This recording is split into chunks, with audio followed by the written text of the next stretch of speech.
Over the last 6 months or so, I've made it a personal mission of mine to delve into the many franchises, both popular and forgotten, among some of the biggest gaming companies in the world, all in hopes of figuring out the current state that they're in.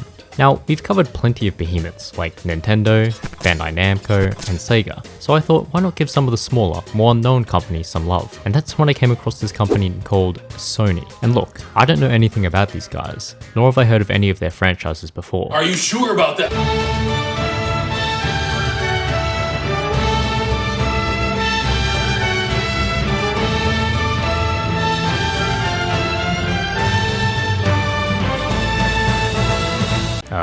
Alright, obviously I'm chatting out of my ass here guys. Sony, or more specifically Sony Interactive Entertainment, is actually the largest video game company in the world, trumping other titans like Nintendo, Microsoft, Tencent, and EA, believe it or not. Alongside their acclaimed PlayStation brand of consoles, Sony has developed some of the most recognizable franchises in gaming history, from God of War to Gran Turismo, Uncharted to Ratchet and Clank, The Last of Us to Horizon. And while these remain some of the most beloved and revered franchises to this day, Sony has a long history of stellar franchises, some of which seem to have been forgotten and definitely deserving of a revival. As usual, to help streamline and organize things, the controversial tier list makes its grand return, and with it, we'll find out once and for all the current state of every Sony franchise. Now, as I'm sure many of you know, Sony Interactive Entertainment is but a small part of its parent company, Sony Group Corporation. The company's beginnings can be traced back to 1946 during the aftermath of World War II. The name Sony was derived from Sony boys, a loanword used in Japan during the 50s that meant smart and presentable young men, which founders Akio Morita and Masaru Ibuka considered themselves to be. Sony would expand its influence over the decades before being introduced to the video game industry by a familiar name. That's right, Nintendo and Sony had actually worked together at one point, with hopes of developing a Super Famicom with a built-in CD-ROM. Unfortunately, following some issues regarding revenue splits, Nintendo broke off its deal with Sony, tilting Sony president Norio Oga in the process. Oga would then task Ken Kutaragi, the soon-to-be father of the PlayStation, with developing a console that would go on to obliterate Nintendo. And well, that's exactly what he did. The first PlayStation console would be released a few years later in 1994, becoming the first console of any type to sell over 100 million units. And while its final design is iconic, this is what its initial prototypes used to look like. Look familiar? Now you'd expect Sony's first franchise to arrive alongside its first console, but it's not exactly that simple. See, even before Sony had entered the video game market, another game developer known as Psygnosis had been building quite a name for itself. Sony knew that they'd need some sort of experience when it came to game development, and decided to purchase Psygnosis as its own subsidiary, meaning all of Psygnosis' franchises became property of Sony from that day. Now, the first major franchise of Psygnosis would be Shadow of the Beast, a series of platformer games developed prior to the first PlayStation. Its series was known for its graphics, and its gameplay followed that of a typical action platformer where players would fight a variety of monsters while moving through one large map. The original series would get 3 games to its name before falling silent. Amazingly though, Sony actually brought the series back to life in 2016, when they released a remake of the original for the PS4. Now, while I'm not too confident that the series will continue on, it was pretty cool to see it given some life after such a long drought period. Unfortunately though, it's probably still in the life support tier. Psygnosis would follow up Shadow of the Beast with arguably one of the most famous franchises, known simply as Lemmings. These were a set of puzzle strategy games where the goal was to guide a bunch of these little lemming dudes to the exit. The problem was that each of these levels was set up like a set from Saw. You'd have to deal with large drops, booby traps, lava pools, you know, the usual. Originally released on the Amiga, the game would explode upon its release, resulting in it becoming one of the most widely ported video games in history. This popularity would lead to the development of numerous sequels, spin-offs, and remakes. Upon its acquisition by Sony in 1993, the series would slow down, releasing fewer and fewer games. Lemmings would get its own remake in 2006 on the PSP, but following this, Sony would license the IP to Exian Entertainment, who would go on to develop and publish a mobile game called Lemmings: The Puzzle Adventure in 2017. Seeing that it's been licensed out, it's hard to consider the mobile game in this list. As such, I think Lemmings has to place in the zombie tier, as we haven't seen a new game in decades. Now we're getting into the actual franchises, starting off with MotorToon Grand Prix. These were a set of racing games that had been developed exclusively for Sony's PlayStation console.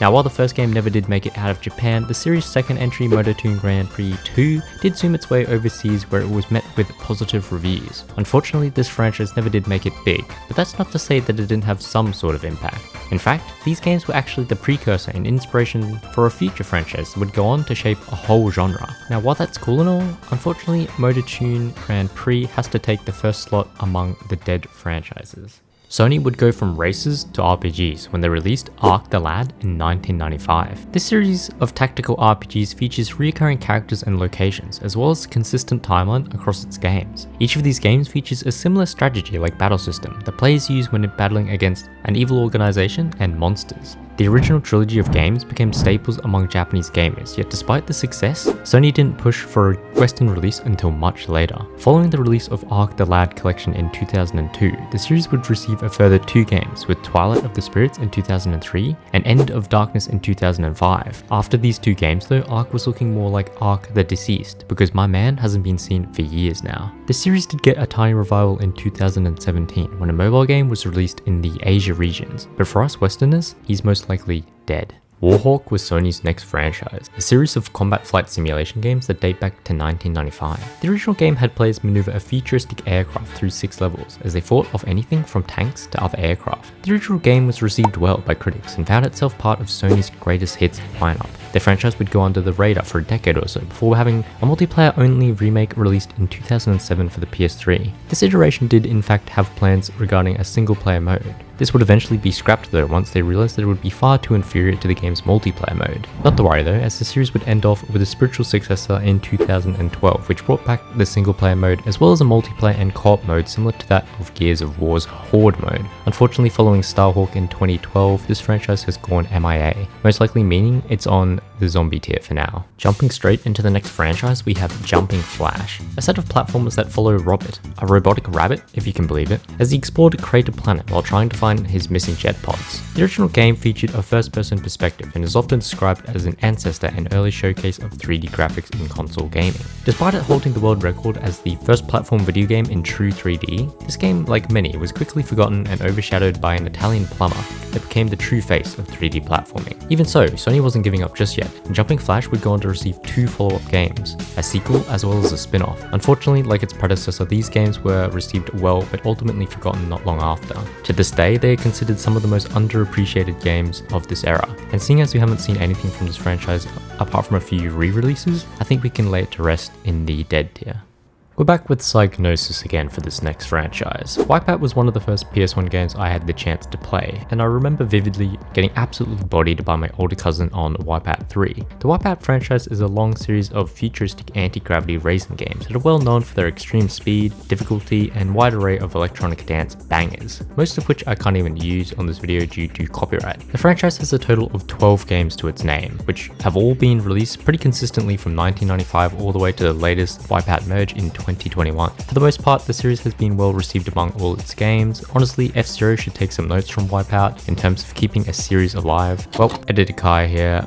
Looks like I'm eating my words on this one, because while recording this, Nintendo decided to release F-Zero 99. Sick. Regardless, Wipeout for now is a certified mainstay. Psygnosis would continue with the racing games, but instead of just racing, they wanted that Michael Bay effect. Destruction Derby, as you'd expect, were based on the sport of Demolition Derby, which, hear me out, has competitors ramming each other with their vehicles. Now, while this might sound like suicide turned into a sport, these events are handled professionally and numerous safety measures are put in place to help minimize the lethality of the events. Now, that's nice and all, but I'm pretty sure the large majority of us still wouldn't choose to participate in such a sport. But I guess that's where this franchise comes in. This game went on to be praised for its graphics and car damage system. It even got its own sequel a year later in Destruction Derby 2. Following this release though, the series would never again be repaired.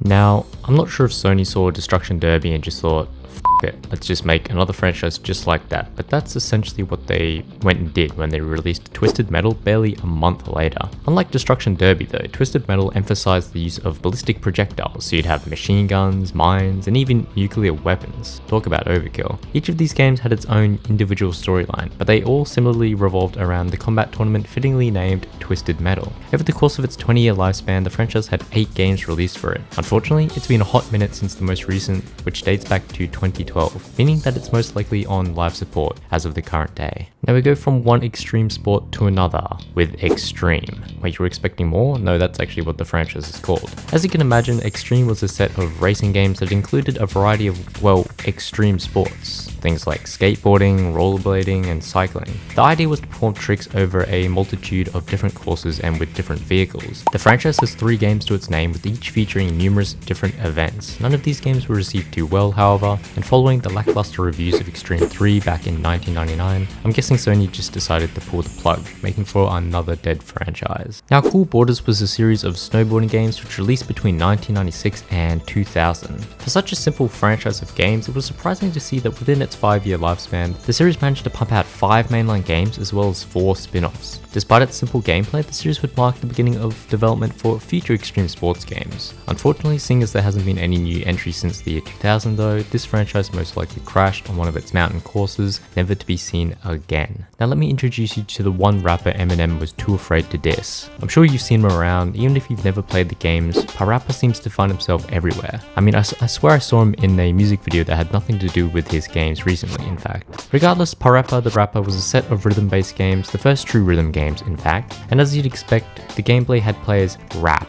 I say in quotation marks because really, you're just pressing buttons in time to match the teacher's lines, rather than rapping into your TV screen, although I'm sure plenty of people did just that. Due to the lovable characters and unique game design for the time, the PaRappa series would get its very own guitar-based spin-off called Jammer Lammy in 1999, as well as a sequel a few years later in 2001. In more recent news, the original game did eventually get a remastered version which was released in 2017. While it's hard to say if the series will be seeing new entries in the future, the iconic nature of PaRappa always gives me hope that he'll return somehow. For now though, I think he's most likely on live support. Sony would look to develop another racing game when they released Jet Moto, but unlike the many races that involved cars, Jet Moto differentiated itself by having players zoom around on hover bikes, which, get this, had the ability to fly across the water. As you can imagine, this was especially hyped during the late 90s, and the game performed well as a result. This popularity would spawn a further 2 sequels in Jet Moto 2 and 3. Jet Moto 3 in particular was especially impressive as it added both weather effects as well as amping up the graphics tenfold. I mean, if I was to ask you just how far apart these 2 games were,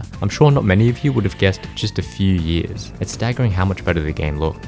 Unfortunately, Jet Moto 3 is where the franchise has been left to this day. The series did have the potential for a revival with both Jet Moto 2124 and Jet Moto Solar. These 2 potential sequels ultimately ended up being cancelled though, most likely due to Jet Moto 3's poor sales figures. Taking this into account, it's unlikely that we'll see another entry anytime soon. Next up is Wild Arms, and despite its name giving me Throwing Hands vibes, this franchise was actually a series of RPG games that used, guns? Well, in reality, these games made use of ancient relic machines, which were essentially prehistoric guns. Like most RPGs, Wild Arms had players meet a bunch of different characters and had them battle in turn-based combat and explore a fantastic open world. Unfortunately for Wild Arms though, it was released just before the extremely hyped up Final Fantasy VII, which pretty much killed all of the momentum it had. Even so, the original game was met with critical and commercial success, leading to the development of a series of numerous sequels up until 2007 with Wild Arms XF.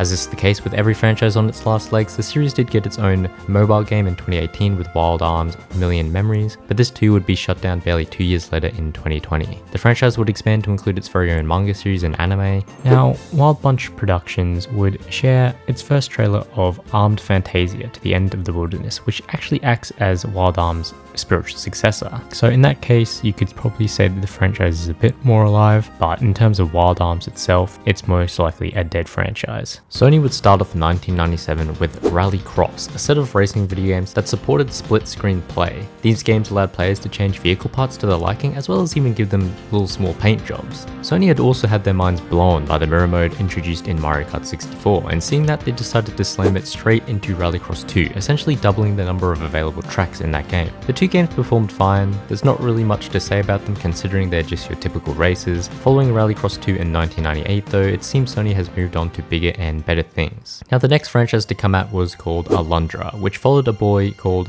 Alundra as he entered other people's dreams. The games themselves were action-adventure games where Alundra would help out the locals who had been suffering from reoccurring nightmares. Now while it may look lighthearted at first, these games had a knack for getting darker the further in you got, and actually touched on some rather mature themes regarding mental health, like clinical depression and even death. It was partly due to its story alongside the game's unique characters, puzzles, and expansive overworld that the original would garner critical acclaim upon its release. This allowed for the development of a sequel which was released barely 2 years later in 1999. Unfortunately though, Alundra 2 took a more lighthearted approach to its story, which I get it's titled A New Legend Begins, but this cornier storyline never did match up to the depth displayed by its predecessor, and it's most likely why we never got another entry following Alundra 2. Forget NBA 2K or FIFA, let me introduce you to the most dominant sports game franchise, MLB the Show.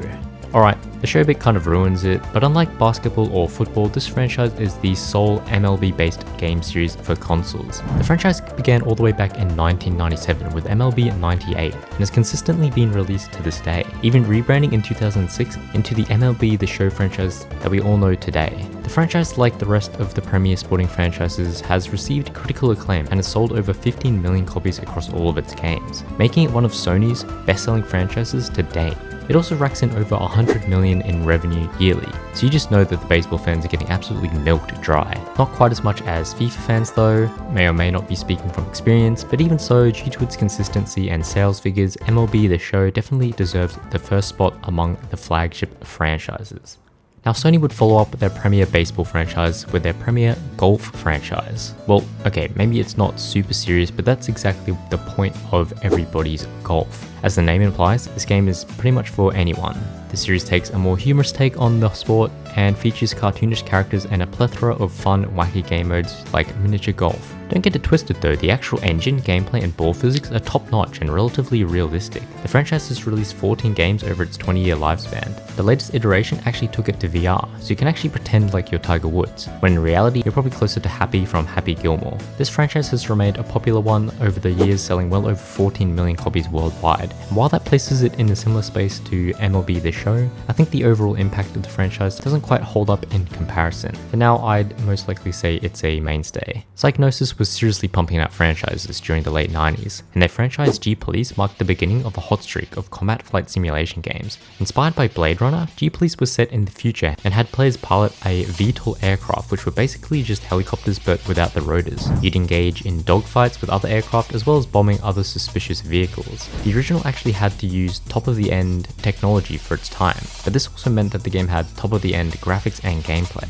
Unfortunately, it did have some drawbacks, most notably the draw distance was absolute trash in these games. The PlayStation version in particular was noticeably bad. 90% of the time you're just staring into like some dark void, but surely this was fixed in the game's sequel. Nope. Actually, this might look worse than its predecessor somehow. Weapons of Justice was released in 1999 and was met with mediocre reviews. There were rumors of a third sequel to be released on the PS2, but Sony confirmed that because the series wasn't popular, Psygnosis would concentrate on their other franchises like Wipeout, thus confirming that this is indeed a dead franchise. Now Psygnosis was back on again with another combat simulation franchise, Colony Wars. But these were no primitive colonies, no. These games took place in the grand expanse of space, where players fought through several combat missions in pre-selected star fighters. A nice addition to these games was the addition of multiple branching paths, and they're not necessarily taken by choice either, as they're based on the player's performance during each mission. Honestly, it's a cool concept that I think would work very well in some modern games, but that's just my opinion. The franchise would get 3 games to its name between 1997 and 2000, and while they were all received very well by critics and fans alike, for whatever reason there hasn't been a new game since.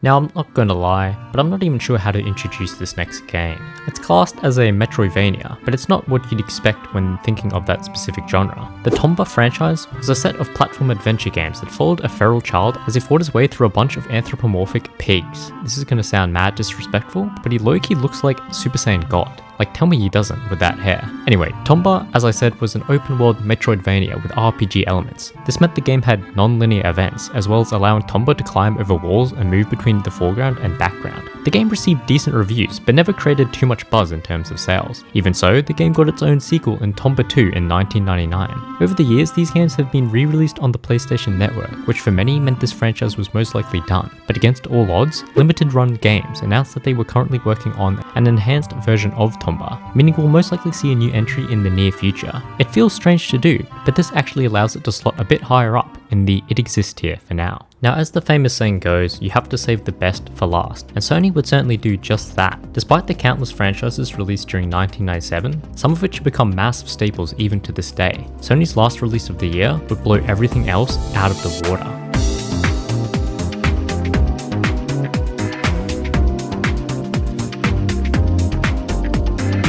In a year where Sony had unknowingly started both their premier baseball and golfing franchises, they wouldn't stop there, and on the 23rd of December 1997, the first ever Gran Turismo game would be released for PS1. The original Gran Turismo had actually been planned way back in 1992, but took a whole 5 years to complete, and evidently so, as the driving physics, gameplay, and overall polish were stellar for the time. The game's simulation mode, which was become a staple, was one of the best additions to any racing game ever, and allowed players to work their way up through the ranks, earning credits, trophies, and prize cards along the way. The game would go on to garner exceptional reviews, scoring an average of 95% on game rankings, making it the highest rated game on the site before its closure. It also would go on to sell over 10 million copies, earning it the coveted spot as the best-selling PlayStation game. From there, the rest was history. Sony knew they had a behemoth on their hands, and over the next few decades, numerous games in the franchise would be released. With each new game, new cars would be added, along with tracks. In fact, Gran Turismo 5, which is my personal favourite, and Gran Turismo 6 are known to have over 1,000 available cars, which is honestly just unreal. The game's graphics and physics engine got to a point where it's almost like you're watching a real race, it's that good. The series has become so cherished among fans that every new game is essentially guaranteed to be a critical and commercial success, with every iteration selling over 10 million copies. Overall, the franchise has sold over 90 million copies. The series has gotten its own documentary as well as a recent film which was released earlier this year, and while I didn't personally go and see it, I did hear very good things from those who have. Gran Turismo stands atop Sony's library as their best-selling franchise by a mile, and for that reason, as well as its impact and place among the racing genre, without a doubt deserves a spot atop the flagship tier. Now I know I just went on about Sony's best-selling franchise, but we've arrived at Sony's actual best franchise, MediEvil. Now, honestly, this is just my own personal bias. I have extremely fond memories of this series, at least the first two games, and as someone who never owned a PS1, I would always beg my parents to go over to my friend's place, and the only reason I did that was not to see him, not him, it was actually to play MediEvil, the original, which he owned. The visuals were heavily inspired by Tim Burton's The Nightmare Before Christmas, and they've worked absolute wonders. I remember this game scaring the shit out of me when I was a kid, although I do enjoy the way he runs, old goofy ass. These games played as action-adventure hack and slash games where you took control of Sir Daniel Fortesque, a fallen knight who had rotted down to a skeletal corpse. Dan would fight his way through Zarok's undead army while obtaining information from gargoyles along the way. The game did make some waves upon its release and sold decently well for the time. A shit ton of praise was given to the game's incredible soundtrack as well as the impeccable voice acting, which for the time was not necessarily a big deal in gaming. Sony believed in the franchise enough to greenlight multiple sequels over the next decade, but following the release of MediEvil Resurrection in 2005, the series went into hibernation. Coming into the late 2010s, production began on a remaster of the original MediEvil, which soon turned into a remake the following year. The finished product would be released in 2019 and was dedicated to Zarok's voice actor Paul Darrow, who had unfortunately passed away a few months earlier. Due to the recency of this remake, the MediEvil franchise can sit comfortably in the It Exists tier. Now, after the packed year of 1997, Sony had seemingly calmed down going into 1998, and following the release of MediEvil, they had just enough in them to release one more franchise. That franchise was The Legend of Legaia, a set of turn-based RPGs that took on their own personal twist by allowing players a chance to input their own personalized set of attacks through the directional pad.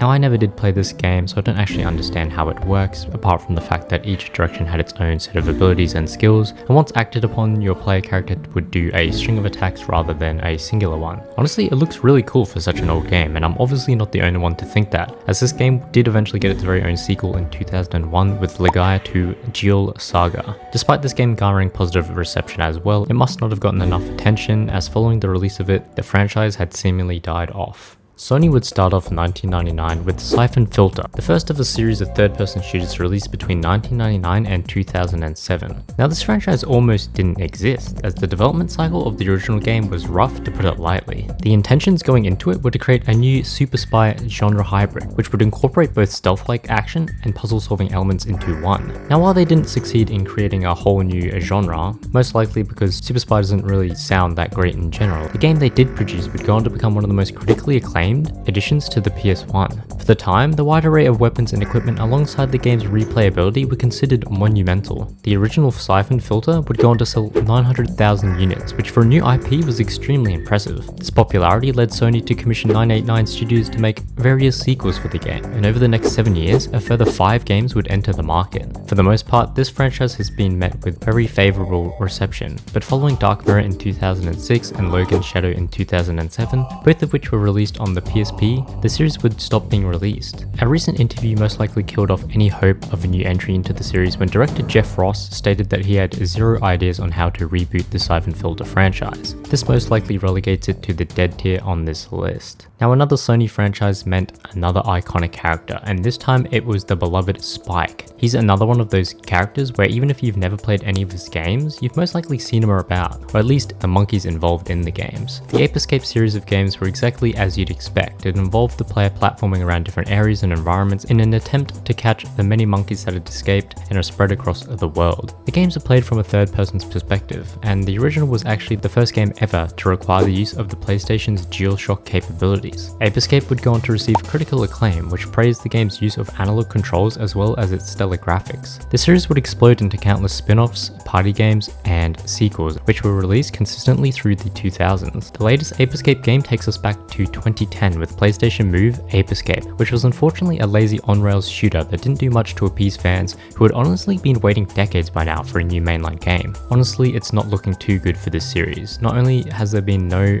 mention of a new game in over a decade, but the franchise's 20th anniversary came and went with not even a whisper from Sony. I will give it one last chance and slot it into the zombie tier for now though, just based on the mascot and name alone. Now, it had been a few years since Psygnosis' last franchise, the reason being that they were cooking up a new banger in the form of Drakan, Order of the Flame. If the gameplay doesn't sell you on this game, then let me tell you a bit about it. These games followed Rin, a young woman who had exceptional martial arts, as well as a companion who was an ancient dragon. The game often switched between hack and slash gameplay on the ground and aerial dogfights on a goddamn dragon. Now, I'm not exactly sure what was cool back in 1999, I was a bit too young at that point, but that sounds honestly super dope. Unfortunately, these two games never did hit their mark in terms of sales, mustering up a humble 200,000 units worldwide. Seeing this, Sony must have pulled the plug on the franchise, as there hasn't been a mention of them since. Now, if you saw this cover and heard the name Vib-Ribbon, what exactly would you think about? I ask this because I can't be the only one to draw a complete blank. Now, for those of you still struggling to think up anything, this is what Vib-Ribbon actually entailed. Yes, that is a rabbit, and yes, he's walking across lines like he's some kind of line rider, but this game isn't a sandbox. In fact, it's actually a rhythm-based game, somehow. I'm honestly curious as to how much they charged for this game back in the day, because let's be real, it's just a bunch of hand-drawn lines on a black background. And while the concept is cool, it's not necessarily a super engaging game either. Players would guide Vib-Ribbon the rabbit across a line that's filled with obstacles that are tied in correspondence to the beat of a song. The original game did actually get somewhat decent reviews and actually had its own cult following for many years. I'd say the game didn't do too well in the West though, as the series' 2 sequels have remained Japanese exclusives to this day. Ultimately, it's a dead franchise, seeing as there hasn't been a new game since 2004. Now, this next one is an interesting one. In fact, the main talking point centers around Orishika, Tainted Bloodlines, which was released in 2014 for the PS Vita. And you're probably thinking, wait,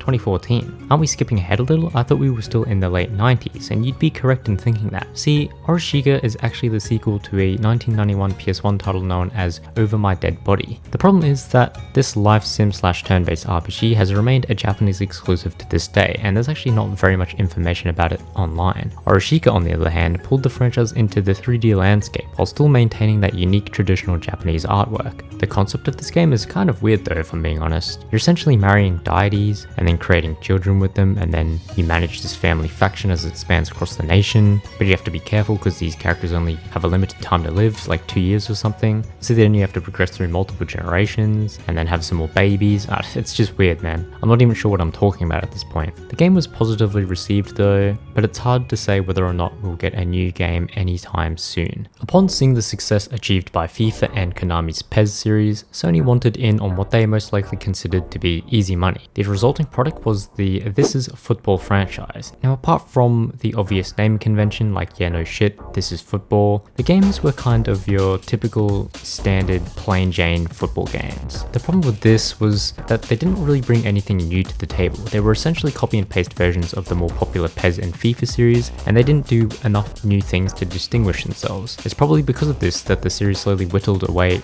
the latest release being in 2010 with This Is Football Management. As you can probably guess once again from the title, this was most likely a last-ditch effort to see if they could switch brands towards a more managerial type of gameplay, but again, this game didn't hold a candle to Sega's Football Manager series, which had already established itself as the premier franchise in that regard. This is football? Yeah, more like this is dead. ATV Offroad Fury was a set of off-road races in which players got to pick between all sorts of different all-terrain vehicles. Despite its relative simplicity, the original game performed extremely well, selling over 1.7 million copies and earning close to 50 million in the US alone. The franchise would expand to include numerous sequels over the years, with each being received well. Each new iteration of these games would introduce new vehicles and tracks, as well as game modes to switch things up. Overall, the series shipped 4.5 million units in the US by 2006, and while a few more games were set to release in the following years, they never amounted to much. The series would end off with ATV Offroad 4 in 2006, and despite it garnering plenty of praise, the company known for developing the franchise unfortunately had to shut down in 2011, meaning that it's unlikely we'll ever see a return of ATV Offroad Fury. Now, while these next games aren't technically a franchise in themselves, I thought it worth mentioning them considering their appeal and cultural impact. Now I'm talking about Team Ico and their lineup of stellar games. Ico, Shadow of the Colossus, and The Last Guardian. Now, while these aren't necessarily a franchise, more so spiritual successors of each other, I think the general aesthetic, atmosphere, and gameplay aspects of these games are unique enough that people could easily mistake them for a franchise. And while they may not be blockbuster hits when compared to other massive series, they remain some of the most highly respected and beloved games in the industry. For me personally, Shadow of the Colossus is certainly up there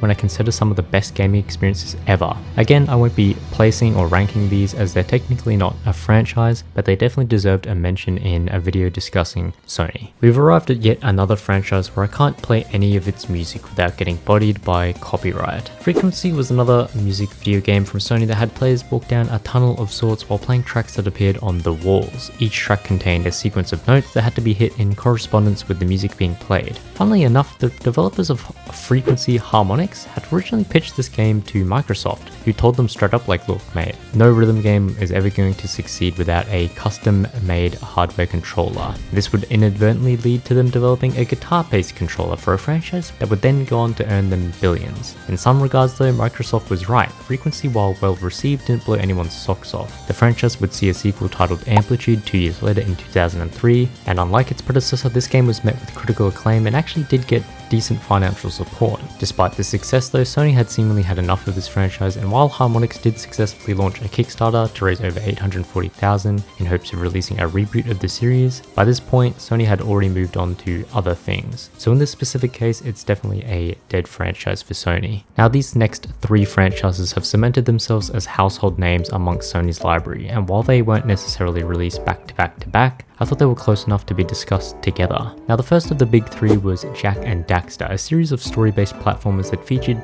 pretty much everything. Action, racing, puzzle solving, steampunk aesthetics with cyberpunk atmospheres. These games had it all really. Jak and Daxter themselves have become some of the most easily recognizable characters among gamers, and the games remain some of the highest rated in history. The game first took off in 2001 following the release of Jak and Daxter, the precursor Legacy, which went on to sell over 2 million copies and is often regarded as a defining franchise for the PlayStation 2, which is certainly saying something considering how well that console sold and its exceptional backlog of games. The initial success of the first game would quickly develop into an extremely successful franchise which produced numerous sequels over the next few years. Jak 3, which was released in 2004, would serve as the conclusion to the original trilogy, and these days the only things being released are HD collections and bundles. The franchise went on to sell over 12 million units, and remains to this day one of the most influential franchises in PlayStation history. It's sad to know that it won't continue, but Jak and Daxter will forever be remembered for the joy it brought so many of us in those earlier days. We swiftly move on to Sony's next take on a humanoid animal hybrid with Sly Cooper. Like a Jak and Daxter, I'm willing to bet you know exactly who I'm talking about, and that's because just like Jak and Daxter, Sly Cooper quickly became one of Sony's most popular mascots. How, you ask? Well, he was a thief, and if you don't think that's cool, I mean, I don't know what else to tell you, that's about when I started liking him. But what about his games?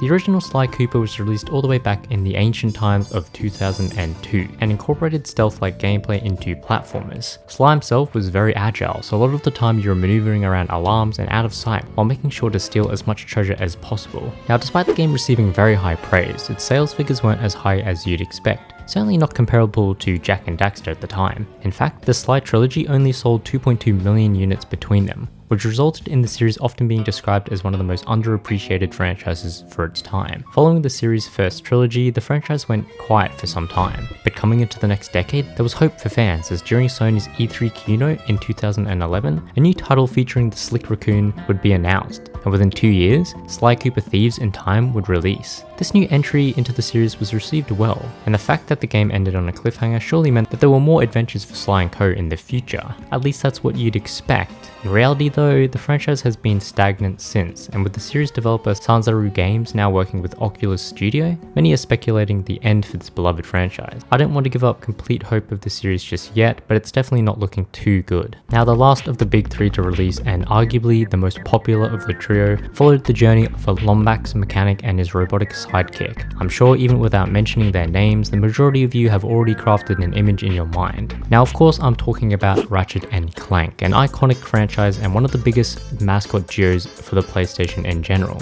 Ratchet and Clank was first released all the way back in 2002, featuring a lovable duo that journeys across several planets in addictive action platformer gameplay, where you were able to purchase and upgrade your weapons and gadgets. I have to say, chasing after and collecting those bolts has to be the game's equivalent to crystal meth. There's just something about it that's so addicting. Slap on a great story with great characters and solid gameplay, and you've got a game that performed exceptionally well, not only garnering critical acclaim upon its release, but also selling over 3.5 million copies by 2007. By this point, the success of the franchise was all but guaranteed, and Insomniac Games alongside Sony would continue to pump out great game after great game, with each new game picking up from where the last had ended, essentially crafting one big expansive story. Over the next decade, the Ratchet and Clank franchise would release upwards of 15 games, including spin-offs. For the most part, these were all extremely well received, and while the later games didn't quite live up to the appeal of the earlier ones, the franchise was most certainly thriving. Coming into the PS4 era, Sony almost seemingly took a step back from the franchise, marking the first time since its initial release that a Ratchet and Clank game wasn't released within 2 years of the last. Thankfully though, this didn't mark the end of this beloved series, as Sony would announce a new entry and even delayed it a little bit so that it would release the same year as their upcoming Ratchet and Clank film. This entry, which was essentially a reimagining of the first game, added improvements to not only quality of life features but also the gameplay and graphics. It would perform extremely well, becoming the best-selling game in the entire franchise and revitalizing the series as a whole. Ratchet and Clank Rift Apart would release for the PS5 in 2021, and while it may not have sold as well as the 2016 reimagining, it certainly wasn't a commercial flop. Overall, this is a landmark franchise for the PlayStation, and the series as a whole sold over 30 million units, easily securing a slot in the flagship tier. All three of these beloved franchises are great, and hey, would you look at that? They even got a game where they could all show their stuff together. I miss this era so much now that I'm thinking about it. Such good times. Anyway, I'm getting sidetracked. The next franchise Sony would put out would go by the name of The Getaway, and if nothing else, talking about this franchise is helping me get away from all the nostalgia I was just feeling. Get it?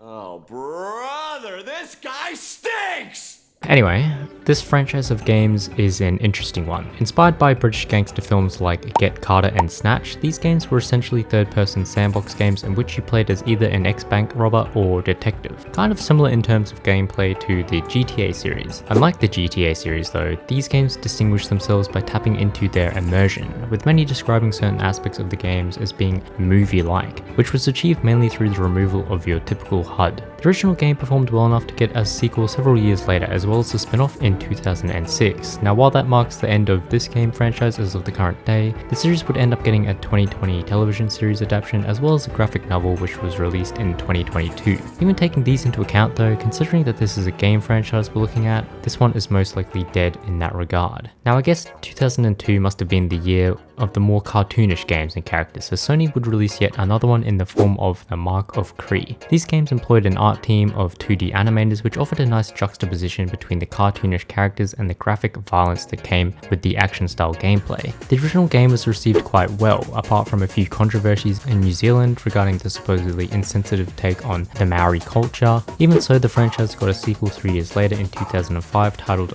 Rise of the Kasai. This would mark the last entry into this franchise though, and seeing as there hasn't been any mention of it since, it's most likely one of Sony's forgotten franchises. Now for those of you who want to experience what it's like to work amongst the US Special Operations, then I have a franchise just for you. SOCOM US Navy SEALs are a series of third-person tactical shooters that focus on various teams of the United States and Navy SEALs. The series first began in 2002 and has since expanded to include 10 games over its lifetime. Unfortunately, as the years went on, the franchise slowly died off, with each game performing worse and worse until SOCOM 4, which was released in 2011. This iteration of the series would mark the latest entry as of the current day, and while it was once a relatively consistent franchise during the 2000s, it's hard to see it continuing on after this decade-long drought. Now we're moving into the horror genre with this next one. Siren was Sony's introduction to the survival horror realm of games, but unlike your Resident Evils or Silent Hills, Siren encouraged players to avoid fighting altogether. Siren was divided into multiple stages, and the one unique aspect of these games was sight jacking, which was the ability to switch between the interconnected cast of characters and in turn being able to hear and see what they saw. The games really worked into their survival aspects, having players sneak around silently, and there was plenty of places to hide from the Shibitos, the game's enemies. The games also incorporated butterfly effects, meaning that a player's decision in one stage could have a drastic effect on another objective in another stage without directly interacting with it. The game was received relatively well, with most of the complaints being directed at the game's difficulty and the mundane trial and error nature of its gameplay. Thankfully though, they had a chance to fix all these complaints in the sequel Forbidden Siren 2, and while they didn't get everything right, it's generally considered a better game. The franchise would finish off with one final game, which was a reimagining of the first installment, with many of the gameplay improvements that had been introduced in Forbidden Siren 2. The series would get its own film based on it, as well as several manga adaptations, but at the end of it all, this franchise is most likely a dead gaming one. God, I remember being introduced to Killzone when I was younger, and I was honestly blown away by its graphics. Killzone 2 in particular, I mean, even by today's standards, it still looks great. I sat there for hours during my first playthrough and just stared at the freaking water.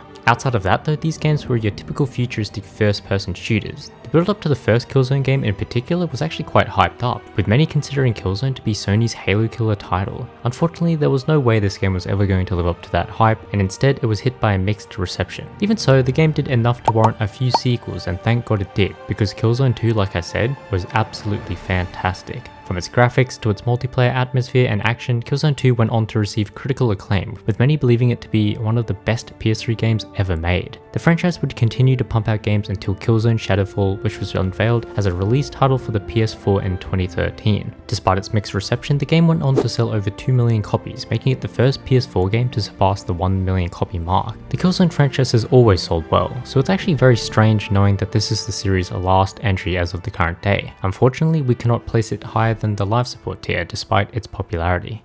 We've arrived at the franchise that's exposed more people for being tone deaf than X Factor's auditions. SingStar pretty much allowed people to bring karaoke back home and acted as a competitive music video game in which you'd mic up and sing along to your favorite songs. The more in tune you were, the higher you'd score, and it essentially gave you bragging rights within the friend group or family should you have the voice of an angel. Now these games were extremely popular in the PAL regions, and I'm honestly surprised to see that they weren't so much in the US. Over here in Australia, SingStar was pretty much everywhere during the 2000s. There were upwards of 16 games released, which amounted to 16 million units sold across its lifetime. In the US, there were apparently 10 titles released, but this only amounted to 1.5 million units sold. I guess you guys really just like the more authentic experience and went to karaoke instead. Now while the games were released as recently as 2017, Sony made the decision to shut down all online functionality and servers on the 31st of January 2020. Now while you can still go head to head in offline singing competitions, I'm not sure if this means that the franchise as a whole is pretty much shut shut down. It's certainly not a good sign though, and with this in mind, I'd say this franchise is most likely on life support. God of War. Now this is my personal favorite Sony franchise. Oh, wait, you thought I meant these games? Nope, I'm talking about these ones.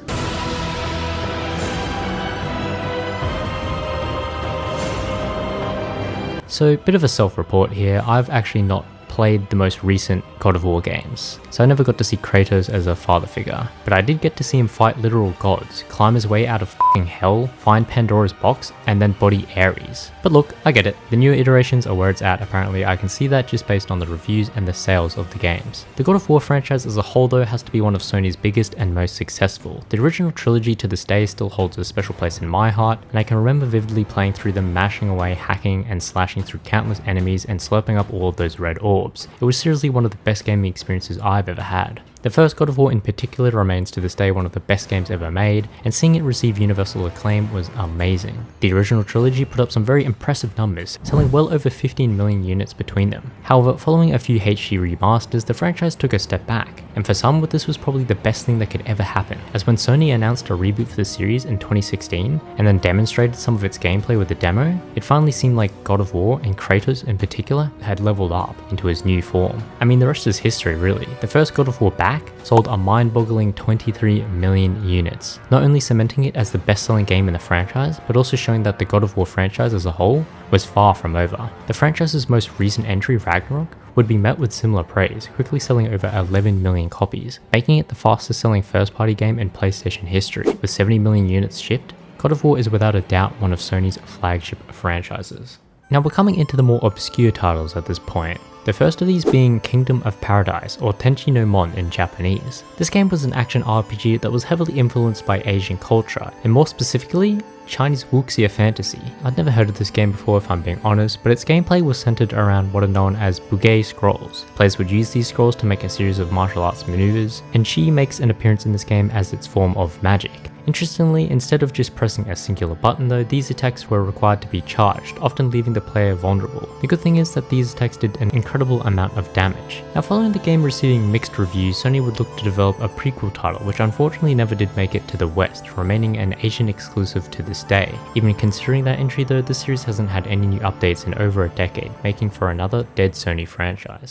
Genji would dash onto the scene. Wait no, not that one. I meant Genji Dawn of the Samurai. Slightly less attractive, but I mean, look at what he was up against. Anyway, this franchise was a set of action-adventure games with plenty of hacking and slashing. It honestly reminds me of the Dynasty Warrior franchises in a way, just with a lot fewer enemies. What I can appreciate a lot about this series is the fact that the game's voice acting is all done in Japanese, which adds a sense of authenticity to the final product. Upon its release, the original game flew under the radar, but did end up being received well enough to warrant a sequel, which was released the next year. Following on from its predecessor, the gameplay of the sequel was pretty much identical to the original, with further similarities being made towards Capcom's Onimusha. The sequel would also add the ability for players to quickly switch between their weapons in real time, allowing for smoother combat. One of the main points the developers like to harp on about was the fact that these fights in these games were supposedly based on real-life battles in Japan. The stages of the game will also be based on famous battles which actually took place in ancient Japan.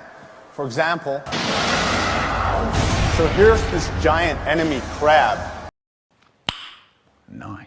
And look, I was never the best at history, but that's definitely a battle I would never forget. Unfortunately, outside of this, the game never truly did take off, making for another dead franchise. Now, in case you wanted to test your general knowledge, not sure why you would, Sony had the game just for that. The Buzz series of video games, which were developed by Relentless Software, involved players competing in a game show where you would answer trivia questions. To add to the immersion and feel of the game, these games came with a special controller that had been designed specifically for them. Equipped with your very own red buzzer and colored buttons that aligned with the answers available, it seriously did feel like you were on a game show trying to win hundreds of thousands. But I mean, in reality, you'd actually been losing money because you'd spent money buying this game. But ignoring that, the series was extremely successful, selling over 10 million units across its 18 games. Funnily enough, this actually came with its own problems though, most notably the fact that in 2008, BuzzTime Entertainment actually filed a lawsuit against Sony, alleging that Sony had violated several of its trademarks. The case did eventually get settled in favor of Sony, but it most likely had a lasting effect, as following Buzz the Ultimate Music Quiz in 2010, the series would seemingly stop production.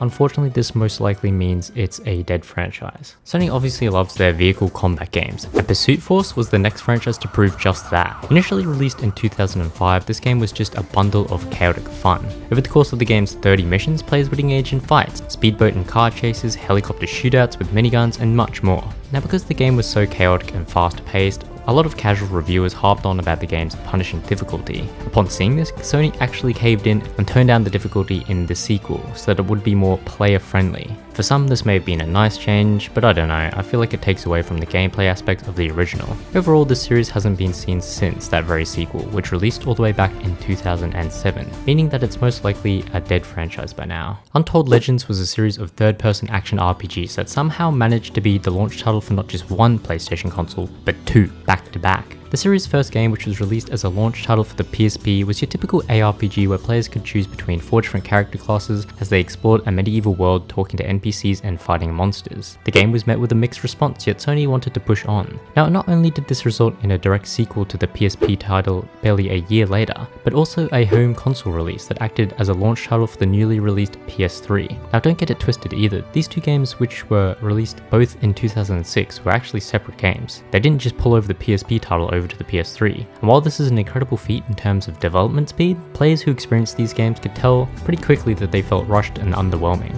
Ironically enough, despite these games launching with their respective consoles, they didn't last alongside them, and the franchise soon died out after. Sony would start off 2006 with Loco Roco, a series of puzzle platformers where players took control of the Loco Roco, a group of, jelly things? I'm not exactly sure how to describe them, but I do know that you kind of roll them around and maneuver them across the levels so that they don't get hurt by all the hazards or the deadly Moja troop. Now, while the game didn't sell too many copies, the franchise would still expand to include a further 4 Loco Roco titles, 2 sequels for the PSP, as well as a spin-off and mobile version of the game. Most recently, the original game would get a remastered version, which was released back in 2017. I guess in this regard, the franchise has to slot into the It Exists tier, as it's somewhat being released consistently.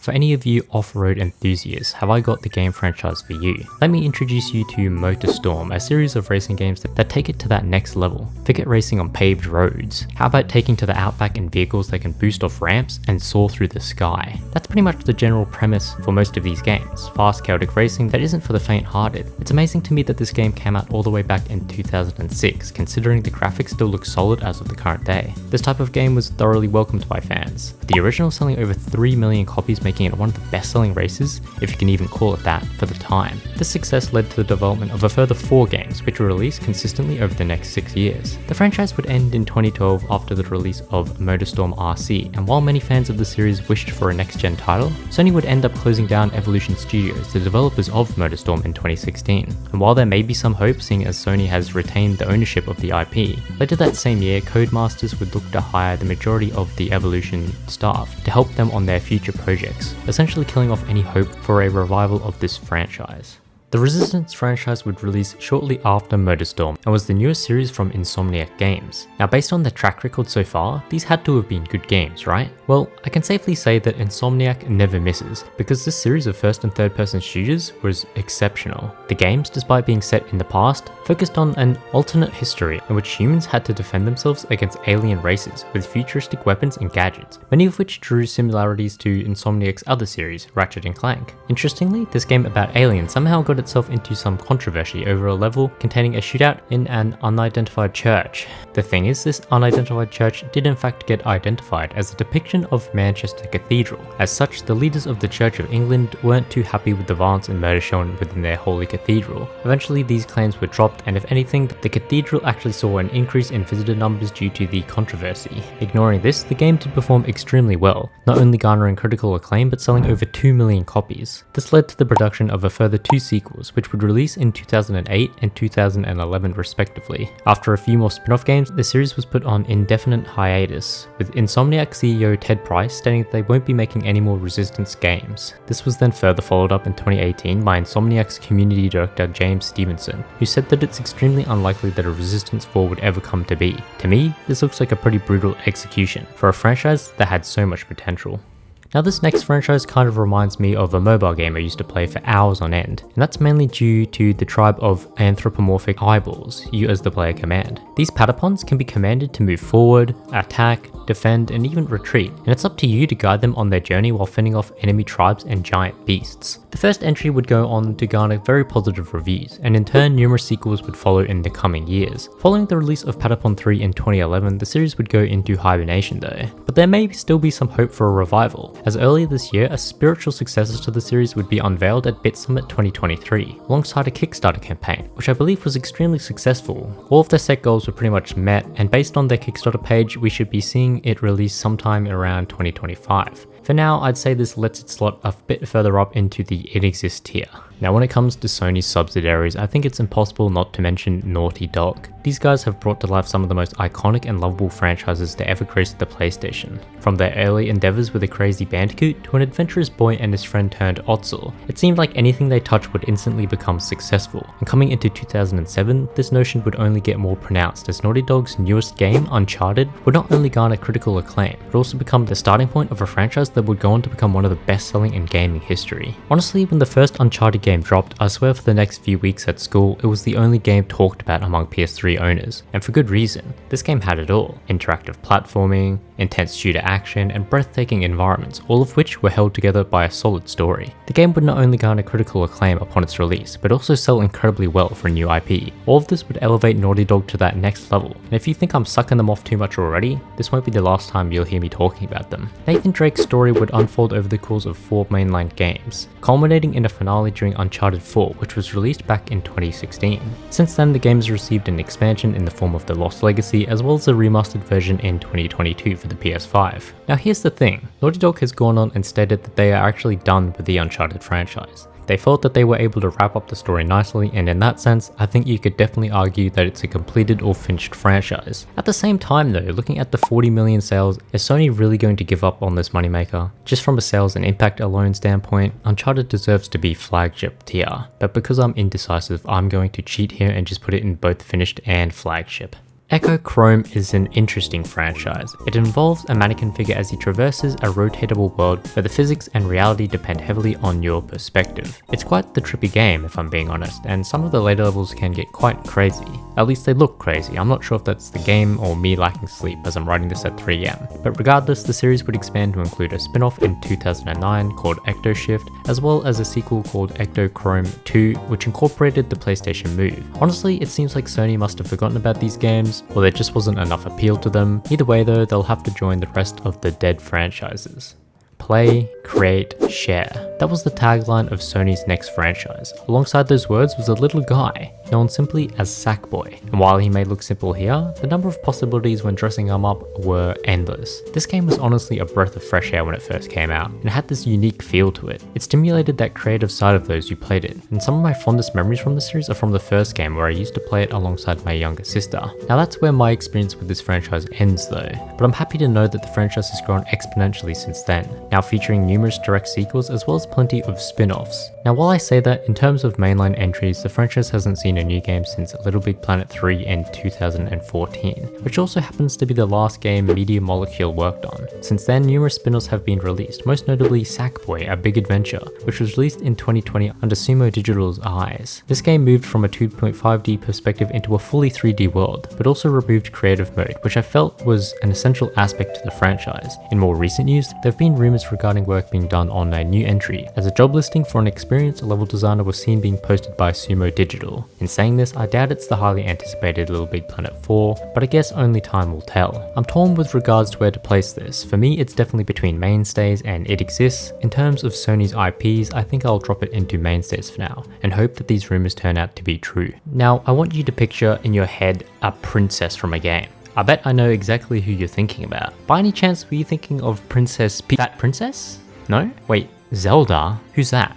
Come on guys, this is a Sony video, that's poor from you. And if you're thinking of another princess, let me just direct your attention towards Fat Princess. Now despite its name, you don't actually play as a princess. In fact, Fat Princess was a series of action, real-time strategy games where players would play an edited version of Capture the Flag, where the princess was the flag essentially. The game contained different character classes, each with their own unique abilities. The fat part comes into play as players feed the princess slices of cake, which, well, to say it bluntly, packs on the pounds, making her harder to carry back to the castle. As dumb as this game sounds, it does look like it would be a hell of a time when playing with friends in the multiplayer modes. The game was well received and did get 2 additional games in the form of a dungeon crawler and a mobile puzzle game. Unfortunately, it's almost been a decade since these games were released and even longer since the original. Looking at the current gaming landscape and how careful you have to be these days not to offend anyone, I think this franchise as a whole will have a hard time coming back. Now, while Fat Princess wasn't necessarily an infamous title, this next franchise certainly would be. And if you think I made that joke because of the name of this franchise, then, I mean, yeah, you're right.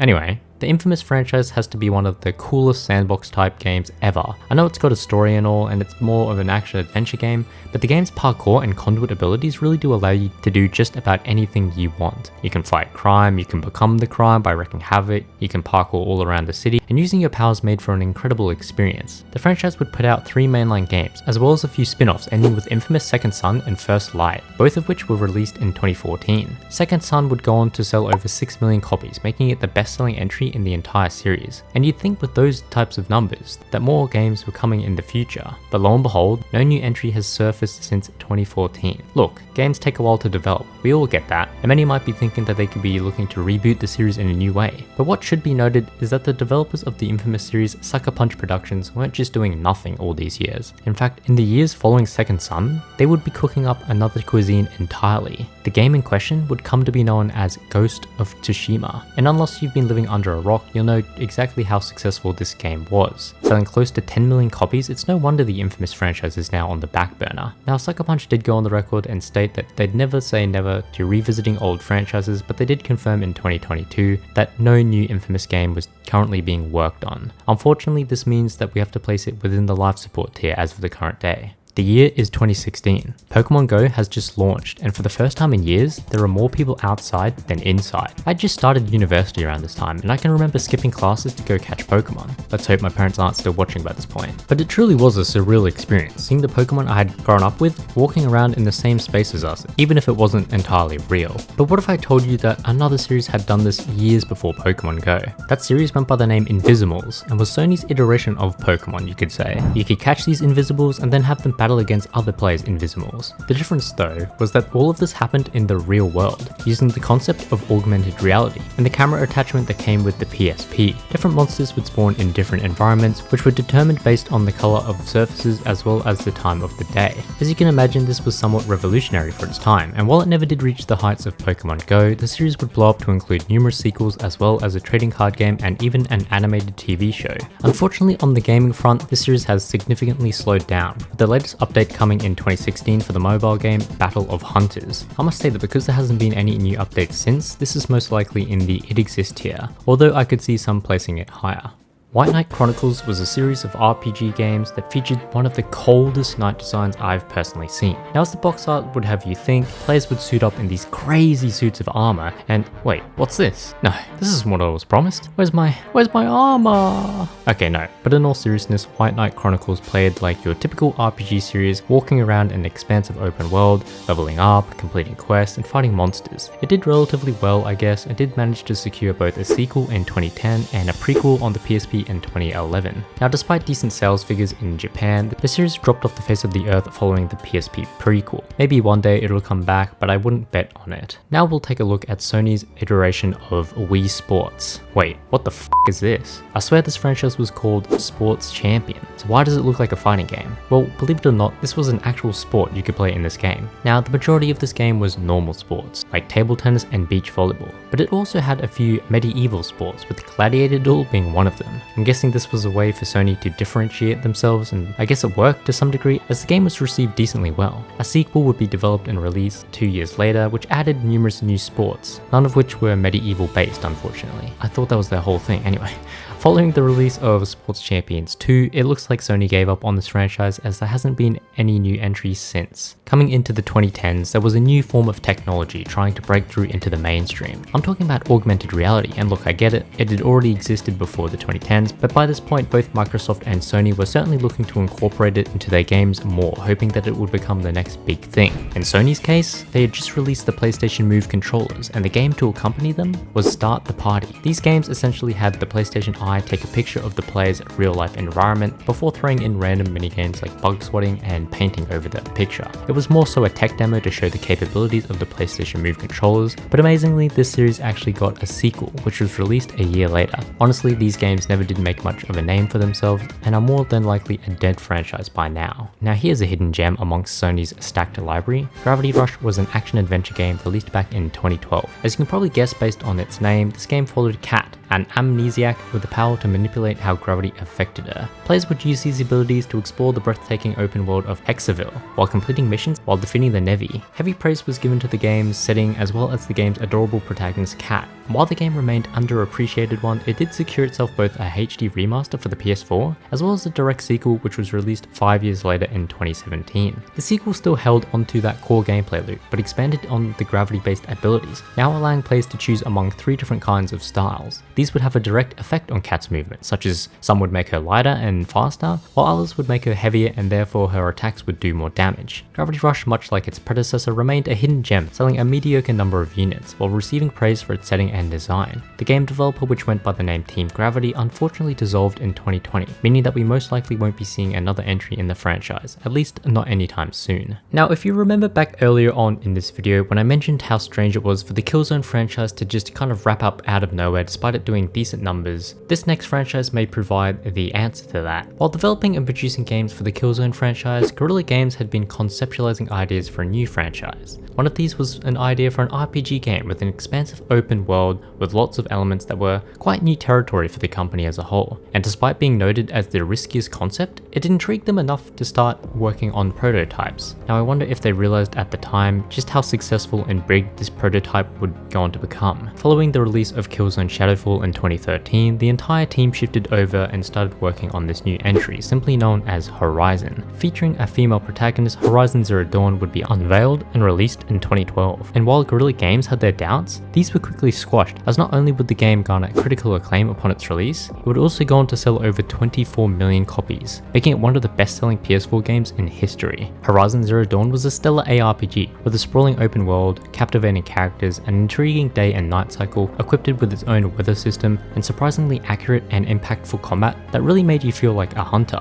Based on the response, it was only a matter of time before a sequel would be released, and to no one's surprise, Horizon Forbidden West would release 5 years later in 2022. Much like its predecessor, Forbidden West was exceptional, featuring many of the aspects that made the original so beloved. The game was bigger though, brighter, more full of life, and while that may be too overwhelming for some, it was still an amazing game. Forbidden West would garner very positive reviews and sell over 8 million copies, bringing the franchise total to a staggering 32 million copies shipped, an incredible feat for a series with only 2 games and a few expansions to its name. Now while it's bad news for Killzone, I think Guerrilla Games may have just cemented another flagship franchise for Sony. Now this next franchise was actually a set of 4 separate augmented reality games, some developed by London studio in conjunction with legendary writer J.K. Rowling and Warner Brothers, whereas others had been developed by teams such as Supermassive Games. Now you may hear those names and think, oh, so we're just getting another Harry Potter game. And while that's not necessarily wrong, these games acted more as a companion to the Harry Potter series. The games used the PlayStation Move controllers, which appear as wands on screen, and players had to draw shapes to cast spells. The games were based on the fictional books written by Miranda, who was a part of the Harry Potter universe over 200 years ago. On the other side of things, we had games based on the Walking with Dinosaurs media franchise and characters like Humpty Dumpty. These games all incorporated the PlayStation Move controllers, and for the most part were received well for their unique gameplay. In saying this, they're most likely a finished franchise as they were all just released together at one time as a one-off thing. Now I'm not actually sure if this counts as a franchise, seeing as it only had one game to its name as well as an expanded version made for it. The game in question was called Soul Sacrifice, an action RPG where the core mechanic was the ability to sacrifice parts of your character's body to create devastating attacks. Now the interesting part about this was that these decisions and sacrifices remained permanent, meaning that while it was a great power to tap into, it certainly wasn't an infinite one. As I said, this game was followed up by an enhanced version titled Soul Sacrifice Delta, which did outperform the original in terms of how well received it was. This edition of the game was released back in 2014, meaning that it's been close to a decade now since a new entry into the series. During an IGN interview, designer Keiji Inafune expressed growing interest in developing a sequel for Soul Sacrifice, saying he was going to approach Sony regarding this idea. He ended the statement by saying that talks are ongoing and that he'd love to make it a reality. Unfortunately, this was around the same time as the first game released, so it was about a decade ago, and seeing as there hasn't been any updates since, it most likely means that the Soul Sacrifice franchise is on some shaky legs. Oh my god, would you look who it is? It's Naughty Dog, and this time they've been real naughty. I told you I'd be frothing over these guys again. Honestly, I'm not even sure how they do it, but they somehow manage to one-up themselves each and every time. Crash Bandicoot was great, Jak and Daxter was sublime, Uncharted was unbelievable, and somehow the most recent franchise was going to top all of that. Now, I don't say this as a way of ranking their franchises, I think they're all great personally, but there are definitely levels to this, and The Last of Us in comparison really does sit at the top. Set in a post-apocalyptic United States where cannibalistic creatures roam, it's up to you to follow along with a group of survivors as you fight to survive against the harsh reality you find yourself in. The first game, which was released in 2013, god, was it really that long ago? Instantly took the world by storm, becoming one of the most praised games in history, sitting amongst some of the best rated games ever created. With sales of the original sitting around 17 million, it became a question of when and not if regarding a future sequel. And as you'd expect, 7 years after the original, The Last of Us 2 would release. Just like its predecessor, the sequel performed exceptionally well, quickly becoming the fastest selling PS4 exclusive and winning over 320 Game of the Year awards. As a franchise, the series has sold over 37 million copies, making it one of the best selling game franchises in general. Not only that, but the game's success led to the production of a fully blown HBO TV show, which started airing this year. To no one's surprise, this show took off and to this day is one of the most viewed TV series with 32 million viewers per episode. My fucking god. I could go on, but I think no one is going to disagree with me when I say that this is easily a flagship franchise for Sony. I guess you could say Sony has a knack for developing new IPs.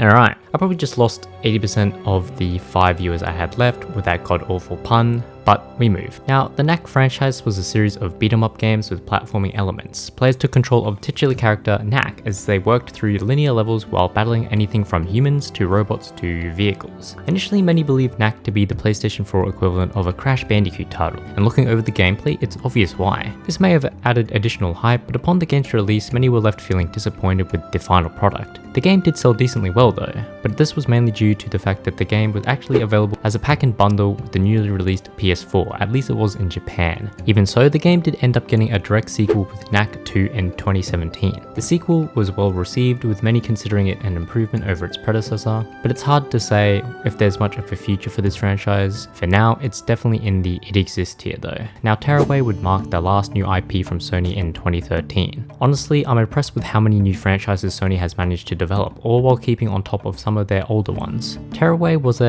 well, I was going to say a cutesy adventure game with platforming elements, but some of the entities weren't exactly cute. The game is played from a third-person perspective and looks to use a lot of the PS Vita's features in some way, whether that be using the Vita's camera to take pictures or even its rear touch panel to push their way through the ground to interact with enemies and other parts of the environment. Now, despite the game's short length, it went on to receive critical acclaim, with many praising it for its unique design, which seemed to fit perfectly within the Vita's capabilities. The series would then make its way onto home consoles when an upcoming remake of the original was announced at Gamescom 2014. The game, which was eventually released in 2015 for the PS4, would feature an extended storyline as well as enhanced gameplay more directly suited for the DualShock 4 controller. Unfortunately though, unlike its predecessor, Tearaway Unfolded never did reach that mass appeal, and despite it being well received by critics, it was considered a commercial failure. Now, due to its recency, I don't think it can place too low, but seeing as there hasn't been any mention since the remake's lackluster performance, this is most likely on life support at the moment.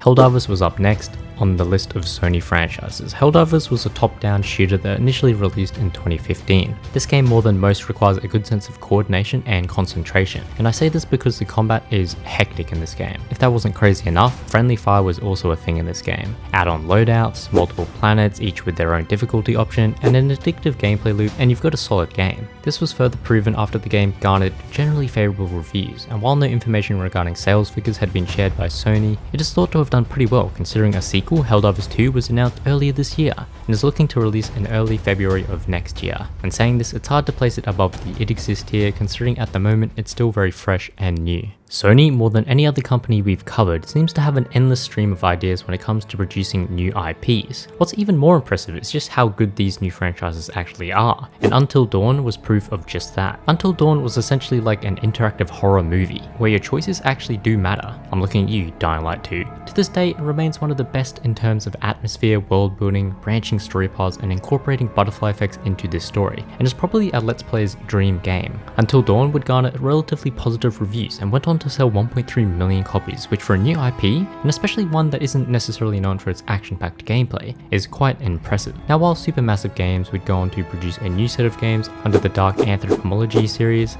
these ones aren't technically part of the same franchise, nor are they owned by Sony, I believe. Until Dawn would get a VR spin-off in 2016 with Rush of Blood, as well as a prequel in 2018. Most recently, the series would get its own spiritual successor with The Quarry, which was released last year in 2022. I think by this point, it's either in the It Exists tier or even moved up into mainstays by this point. Now, Sony's most recent franchise, if you can even call it one, is pretty much just a set of tech demos. Astro Bot was a platformer that was released in 2018 and featured robotic characters that had been introduced in the playroom. Your mission was to team up with Captain Astro and rescue his lost crew, which had been scattered around different worlds. The game, believe it or not, would get a sequel, I say in quotation marks, because this game was really just a tech demo that came installed on all PS5 consoles. Despite being a tech demo though, this was better than a lot of other games, and played as a true 3D platformer, where you would control Astro Bot, no not that Astro Bot, as he worked his way through 4 different worlds. For now, I think it most likely just sits in the It Exists tier. And there we have it. Wait, that can't be all of them, right? I know some of you will be wondering where a few names are. Well, let's talk about these guys, starting with Crash and Spyro. So what's the deal here? These two were some of the earliest mascots for the PlayStation, but in reality, they never were owned by Sony. Even though they were developed by Sony subsidiaries, they were actually under the ownership of Universal Interactive Studios, the gaming sector of Universal Pictures. Over the years, Universal would actually strike deals with both Naughty Dog and Insomniac Games to produce a series of games. These would in turn become the Spyro and Crash franchises. So they actually were never owned by Sony. It's a common misconception, I think. And then there's a long history of mergers and whatnot. The general gist of it is Seagram, which had purchased Universal Interactive Studios, was then sold to another company called Vivendi. These guys also owned Blizzard at the time, and the success and release of World of Warcraft got the attention of Activision, who then merged with Vivendi to make Activision Blizzard. And I think we all know by now that they have recently been acquired by Microsoft, meaning Crash and Spyro are now fully owned by Microsoft. So yeah, they're f***ed. But what about our friendly neighborhood Spider-Man? This one's a bit more complex, but in general, Sony owns the rights to the Spider-Man films and not so much the video games. Marvel are the ones who own the video game rights, and they seem to have struck a deal with Sony at the moment, similar to when they had struck a deal with Activision, and they had exclusive publishing rights of the Spider-Man games. And it's for this reason why he, as well, is not necessarily on this list. Although even if he was, and I included him, I'm sure we all know where he would place. So yeah. Anyway, here's the final list once again. Honestly, looking at the completed list, I think Sony may be the best when it comes to maintaining their franchises. They're certainly the most proactive when it comes to developing new IPs, that's for sure. Whereas Nintendo likes to sit on a lot of their old legends because, I mean, why wouldn't you? They make a fuck ton of money. Sony is always keeping the ball rolling with some of their best performing franchises being somewhat recent. Let me know what your guys' favorite Sony franchise is. If I missed any, I apologize. Some franchises I came across were ambiguous or I wasn't sure if Sony still owned the IPs, but feel free to let me know the ones I missed. I hope you guys enjoyed this video, and if you did, feel free to subscribe. I'd love if you checked out some of my other videos. I've got plenty of franchise videos just like this one that I'm sure you'd enjoy. Hoping you all have a great day, and I'll see you in the next one.